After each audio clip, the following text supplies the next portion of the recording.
Bonjour Marie Moroni, vous nous présentez un travail un peu particulier, expliquez-nous.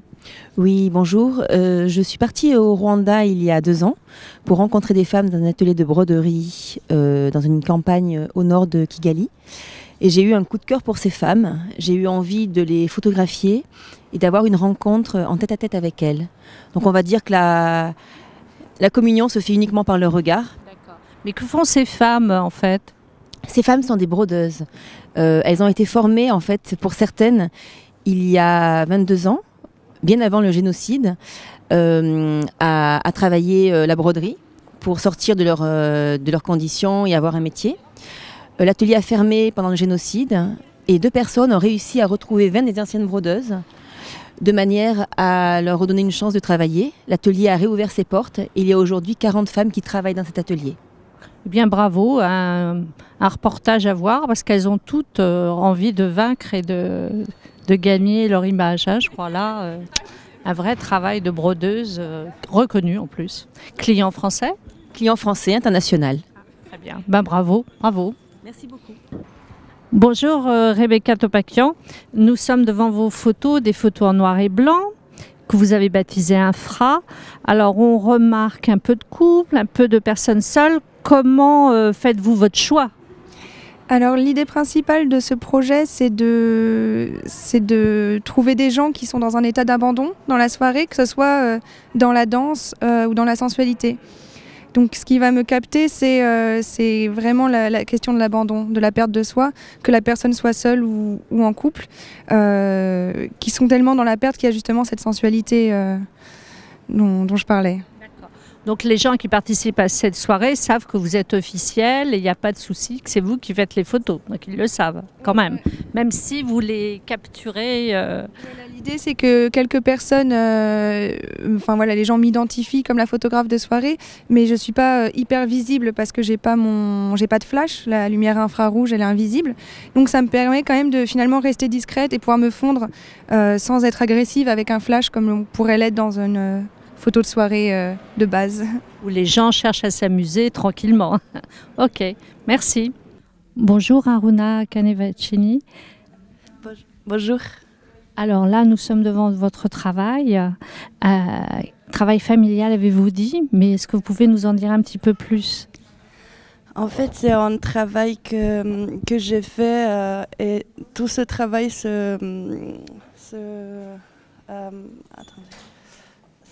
est réalisé à l'intérieur de notre maison de famille, dans le sud de la Suisse.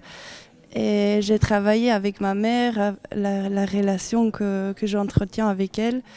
Et en fait, du coup, je pars de mon histoire intime, de mon histoire personnelle.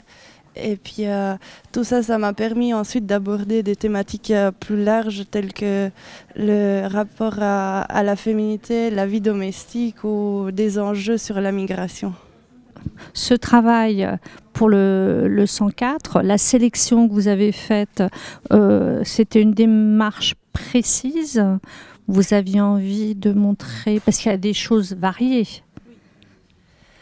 Oui, il y a des choses très variées. Il y a des photos très intimes, très personnelles et des autres photos qui sont beaucoup plus construites. C'est des mises en scène.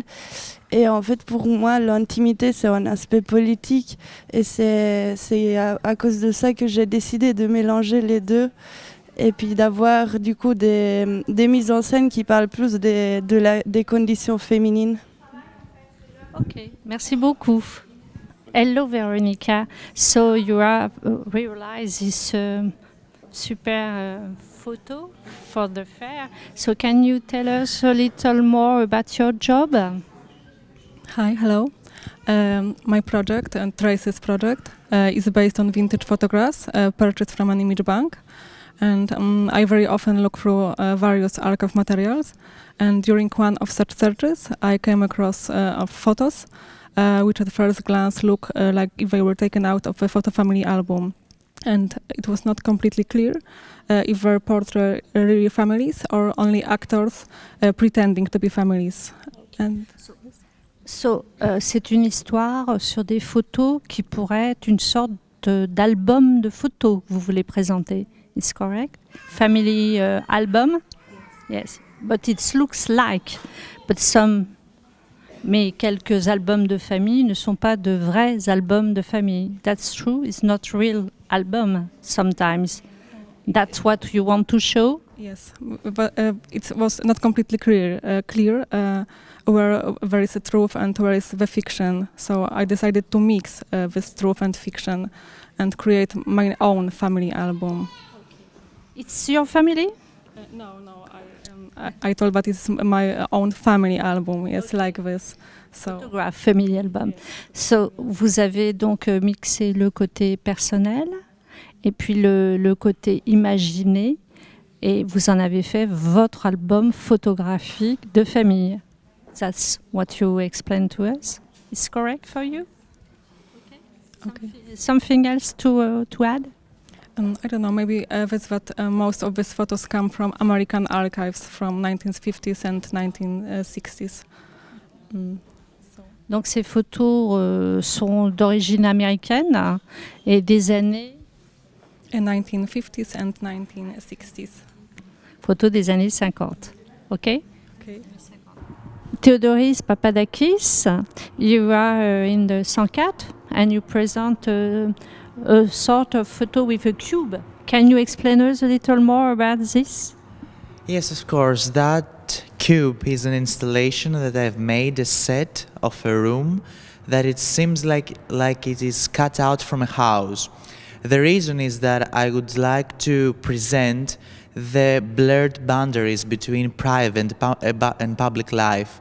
That's something that was concerning me from the first years of my experience in photography, and that's a project that I developed during my studies in TEI of Athens. Okay. So, les cubes sont réunis comme une sorte de catalogue de maisons pour montrer comment les gens sont à l'intérieur par rapport à l'extérieur.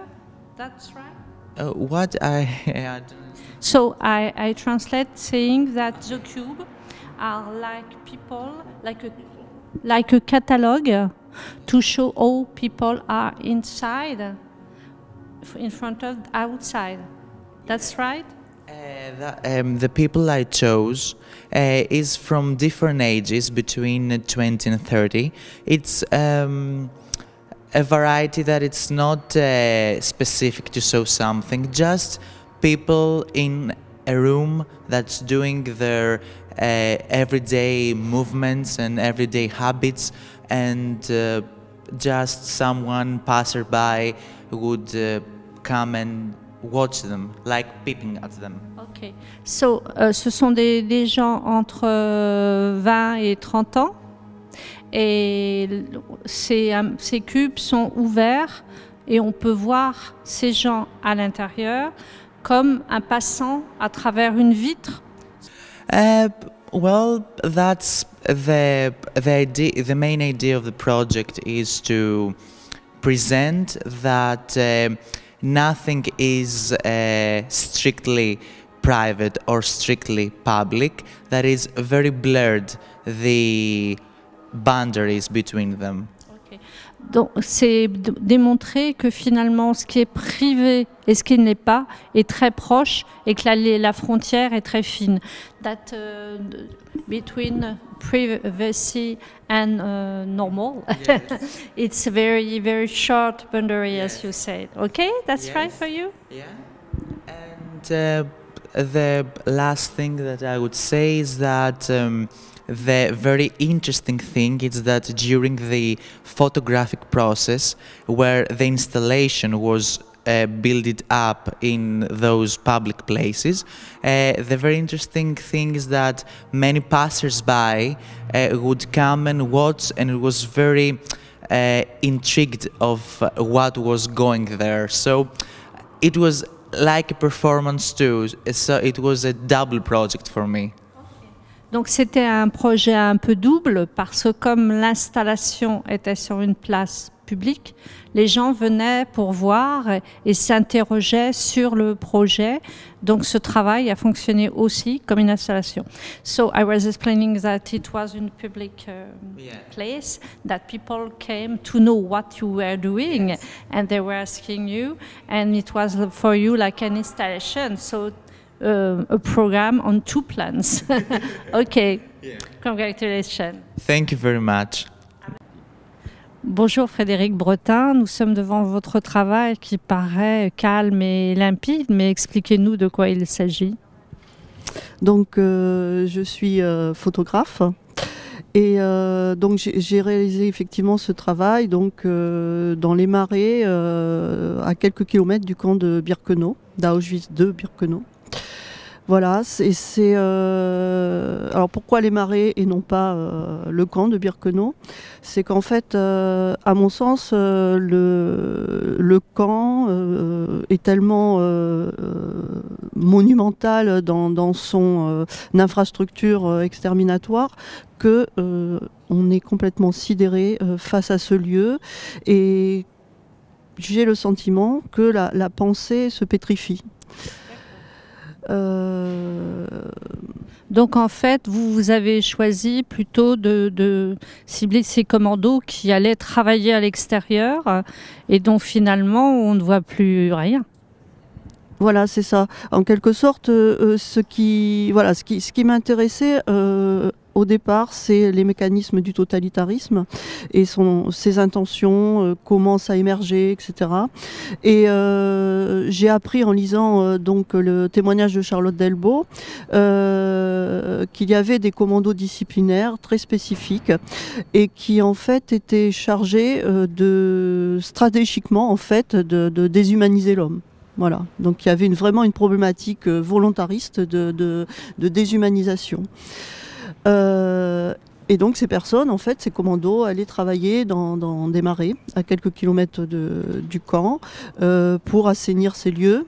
Et une fois assainis, en fait, pour en faire des terres cultivables, ils étaient fertilisés avec des cendres humaines.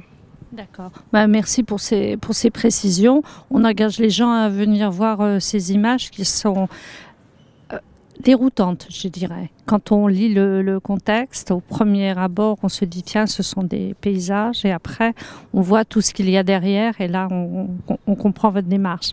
Merci.